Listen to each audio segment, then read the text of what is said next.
मुजरा राजा, जेव्हा जेव्हा आमचा सुशिक्षित समाज एखाद्या चिमुकलीच्या बलात्काराने हादरतो, तेव्हा तेव्हा तुमची आठवण आदबीने येते. आम्ही फक्त शिक्षण घेऊन स्वतःला मोठे समजू लागलो. आमच्यातल्या भावभावना कधीच मेल्या. रोज नवं काहीतरी घडतं आणि आम्ही जुनं विसरून जातो. एखाद्या लेकीचे भर दिवसा लचके तोडले जाते आणि तरीही आम्ही शंढच.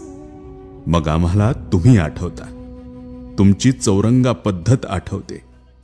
माफ करा राजे, आम्ही सत्तेत आणि आमच्याच मस्तीत मशगूल झालेली लोक आहोत. जोवर एखाद्या नेत्याच्या घरापर्यंत काही येणार नाही, तोवर आम्ही काहीही करणार नाही. बरं झालं तुम्ही हे सगळं पाहण्यासाठी आज प्रत्यक्ष नाही आहात.